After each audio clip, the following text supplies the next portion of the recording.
Hello everyone, welcome back. My name is Greg Furman and this is the Vantage Point AI Market Outlook for the week of September the 19th, 2022. Now, to get started this week, we're going to begin where we always do with that very important US dollar index. Now, once again, I've changed things up a little bit, added a few indicators to the screen using the point in time. So what I've got on here, the red outline is the monthly opening price at 108.86.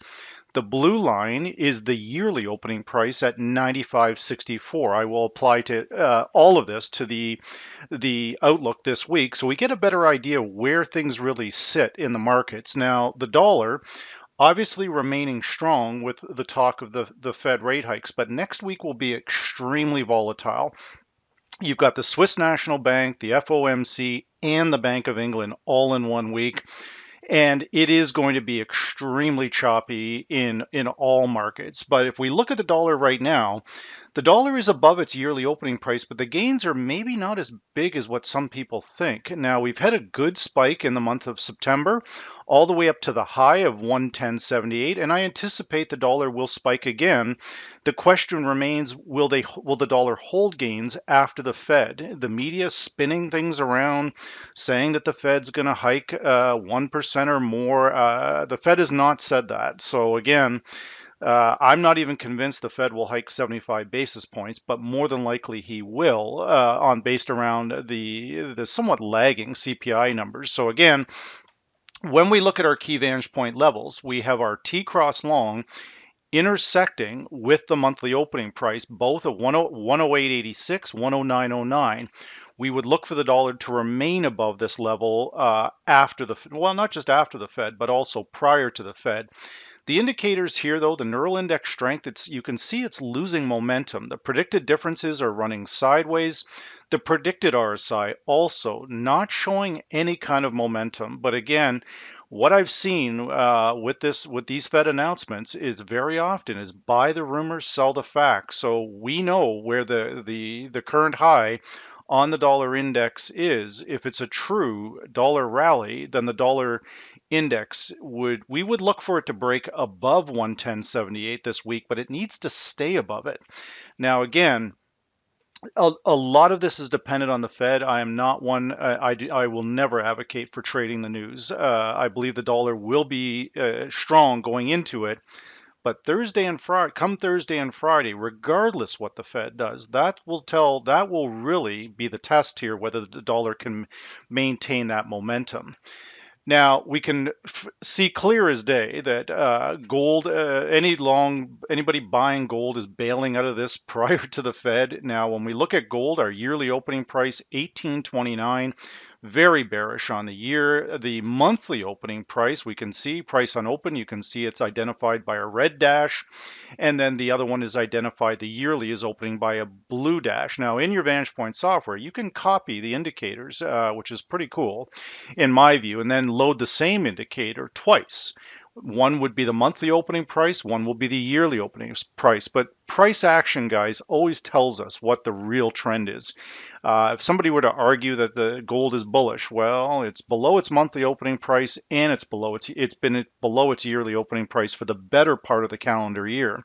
So again, not overly bullish here. So right now, when we look at the same thing, we can see the Vantage Point T cross long is actually intersecting with that monthly opening price. What I've seen in the past, case in point over here, when the market crosses over the Vantage Point T cross long and the monthly opening price, there is usually a significant move. And again, this is exactly what we saw this past week. So our critical levels are long predicted. I've brought them back in 1688 T cross long, 1710. We're bearish on gold while we hold below the T cross long and the monthly opening price. But even if we do go higher, you can see the yearly opening price is critical to get above that level if gold has any real chance of a rally. Now, when we do a comparative on the energy side, and we look at light sweet crude oil, you can see that it too is it's under pressure from the monthly opening price and the T cross long, but we're still above the yearly opening price on the oil contract. So that yearly opening price on the cash side is much higher than that. But at any rate, you can see every single day this past week, we are banging into that T-cross long. This is a pivot level, guys. That's why over the last several weeks, I've only had the single blue line on the screen, the T-cross long, because you can see there is significant opportunity. This does not bode well for the energy sector because it's struggling. So if I do a quick comparative, and if we look at the main indicators before I leave this chart, you can see that our neural index strength is down. Predicted differences are struggling to hold above the zero line, and the predicted RSI is below the 40 level. Now, the slope of that predicted RSI, it is running sideways, so we'll continue to monitor it, but there is still problems there. Now, if we look at it from the natural gas side and the other alternative energy, once again, in my respectful opinion, this is not a coincidence that we fail at that monthly opening price. You can see we come up to it, and then we firmly reject it, and we've moved lower. Now we have good verified support here in natural gas at two levels, 780, and then again over here at 756. So in my respectful opinion, if we break down below both of those two levels and close below them, then we would be looking at the additional verified support low at potentially at 527. I don't think that's going to happen at this time because of what's going on in the Russia and the Ukraine. But again, anything's possible. Now, just briefly while I'm on here, I was asked a question that I wasn't able to respond to last week. The red arrows and the green arrows. The red arrows, the large red arrows, identify a failure point in the market, and then a verified resistance zone is formed. The large green arrow does the same thing in the opposite direction. It identifies a failure on the downside and then draws a verified support low. So again, that becomes a pivot level or a support, and basically there's support and resistance. So that support is holding for now, but the indicators are warning that natural gas is likely getting ready to make potential another move down. Now, when we look at the market that pretty much all eyes are on, the S&P 500 and the dollar index. So when we look at the dollar, or excuse me, the S&P 500, number one, we have never been above the yearly opening price this entire calendar year at 47.78. The monthly opening price, we've been above it, we've been below it. On a month-over-month basis, the S&P is still fared decent, is the best I can say. But now we're breaking down below this again. So I would anticipate what would likely happen is a big push right out of the gate on Sunday night. Tonight, this video, as you can see, is being done at 11:57 a.m. on Sunday morning. So again, before the markets open, not after. So what I would anticipate is another push down, equities to remain under pressure until we get past the Fed. Then possibly we could see a bit of a rebound, but this continues to be bearish here. If our T-cross long and our long predicted slip below that monthly opening price, then that's a very strong warning sign that a bigger move to the downside potentially is coming. But our upside resistance right now, 4,001 and 39.37. You lose 39.37. Your next resistance point is your T-cross long, again at 4,001. Then we have multiple verified zones identified just above that, starting at the first verified zone high, which would be 41.19, and then concluding up at 43.25. That is just an absolute pipe dream now, guys, to get to that particular level. Now, but again, I in most cases, equities and Bitcoin usually rally at the end of September or into the first part of October. But as you can see, Bitcoin remains under pressure here, but we're still holding this line. Firmly below the yearly opening price this year, but we're still struggling with this critical level here of that monthly opening price. We're looking to see if this thing can get back above it, but I don't think that's going to be for a couple of more weeks here, guys. And maybe this seasonality in Bitcoin won't even occur this year, but it's been very, very consistent from late September to very, very early November or the latter part of October has been one of the strongest periods for Bitcoin. So our resistance point now, 20,603. If we can get back up above that, then we have a shot to go higher, but I don't think that's going to be until again, after the Fed. Now, as we look at some of the major Forex pairs going into next week, the euro is, again, looks very similar to the dollar index. Now, when we apply that monthly opening price, then we can see that, again, that monthly opening price is coming in at just above parity at 1.0051. We're closing the week here at 1.0013. So the euro is not really that bearish as some may lead you to believe on the month, but it is. I'll absolutely concede that the dollar has the advantage here. But remember, as the ECB starts to ratchet up their rhetoric about raising rates, the interest rate differential between the euro and the dollar starts to narrow, right? So that could lead to some euro strength in going into next month. It's very unlikely ahead of the Fed, but as you can see, we've had a couple of very good spikes this past week, all the way back up to the 103 levels. So just one single wrong word from the Fed this coming week could easily cause a spike in back up to the upside on this particular pair. The indicators are a little mixed here. Our neural index strength is actually indirectly showing a little bit of strength in the euro. The predicted differences, very, very mixed here. But once again, 1.0018 is the critical level you want to keep your eye on. With the US Swiss franc, again, this is going to be, in my respectful opinion, only potentially a make or break week for the Swiss franc. We've got the Swiss National Bank. Again, the media spinning things a little bit here, talking about over a 1% more hike from the Swiss National Bank. I'm not in that camp, not one bit. I think that they're going to calm things down a little bit because remember, if they do hike, then that's going to put pressure on euro Swiss franc, and they don't want that. So it'll be a very interesting meeting. I believe it's on Thursday. Don't quote me on that. I'll have to double check that, but I believe it's Thursday this coming week. The US Swiss franc has pushed all the way up to the T cross long at 96.62. If it's going to fail, guys, this is where it's going to be.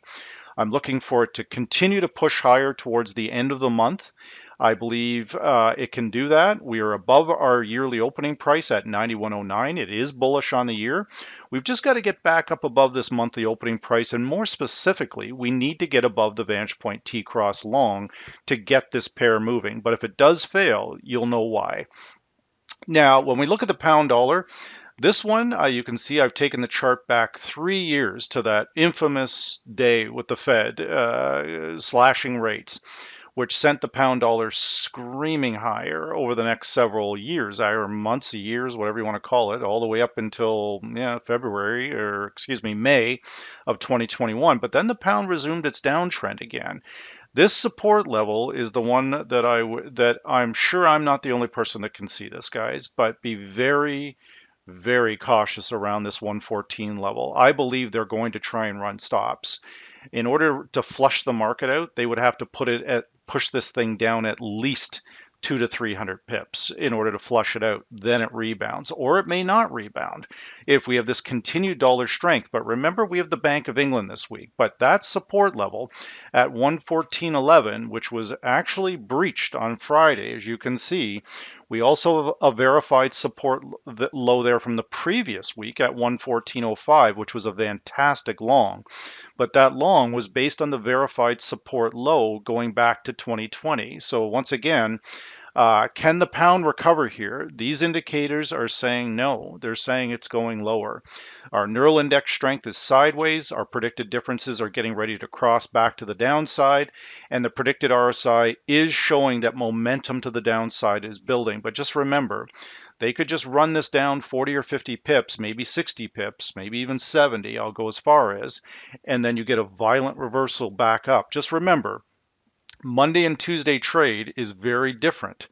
This Monday, Tuesday phenomenon of these reversals, you can see it. We rallied up on the pound dollar only to get crushed on Tuesday. Now, in this particular case, of course, it was because of the CPI data, but it often does this anyway. So be very cautious with this one and keep your eyes on the dollar index and the 114 level, because remember, if the euro is already at parity and the pound dollar is a correlated currency, then it still has 15 cents to fall, right? I'm not saying it will. I'm just saying be mindful that that could happen, right?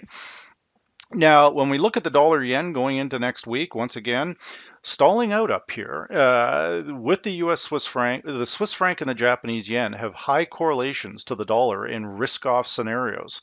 So if the S&P 500 crashes, even on dollar strength, it could still push this pair lower. It could still push US Swiss franc lower. So be cautious with this one. But again, we've got significant verified resistance up at 144.99. That tells me probably there's an option barrier at 145 and they're protecting it. I don't think we got to, no, we didn't get to 145 there either. So again, exotic options could be tagged to the 145 level and they're going to try and push this thing through there. Once they do, that may go lower if the S&P. The indicators from Vantage Point are not overly bullish here. Neural index strength down, predicted differences down, and the predicted RSI is all falling. So there is not a lot of momentum up here, at least not ahead of the Fed. When we look at it on a year-over-year basis, 115.09, the yearly opening price, monthly opening price 138.94. I would argue we're going to retrace to that. We are likely going to retrace to that either way. Now, as we look at our three main equity currencies, the CAD, the Aussie, and the Kiwi, they're all basically a very similar trade.